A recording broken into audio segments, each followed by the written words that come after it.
திருவள்ளூர் மாவட்டம் கிளாம்பாக்கம், ஆலப்பாக்கம், அத்திவாக்கம் ஆகிய கிராமங்களுக்கு பேருந்து வசதி கேட்டு பெரியபாளையம் அருகே அனைத்திந்திய ஜனநாயக மாதர் சங்கத்தினர் மாட்டு வண்டியில் பிரச்சாரம் செய்தனர். பிரச்சாரத்தின் இறுதியில் அவர்கள் ஆர்ப்பாட்டத்திலும் ஈடுபட்டனர்.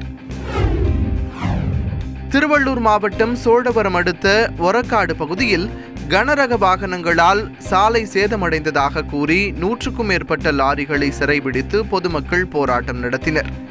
மீஞ்சூரில் சாலை விரிவாக்க பணி நடைபெற்று வருவதால் ஜல்லி உள்ளிட்ட பொருட்களை ஏற்றிச் செல்லும் லாரிகளால் சாலை சேதமடைந்ததாக கூறி 5 மணி நேரம் போராட்டம் நடைபெற்றது.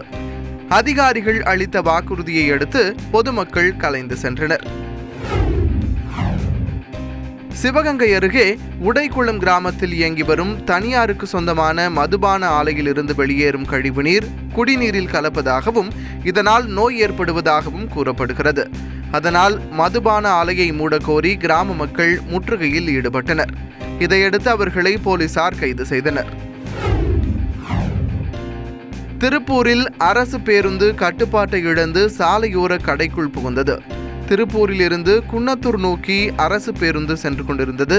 அப்போது எதிர்பாராத விதமாக ஓட்டுநர் ராஜாவுக்கு திடீரென நெஞ்சுவலி ஏற்பட்டதாக கூறப்படுகிறது. இதனால் பேருந்து கட்டுப்பாட்டை இழந்து சாலையோர கடைக்குள் புகுந்தது. இந்த விபத்தில் 3 பேர் படுகாயமடைந்தனர்.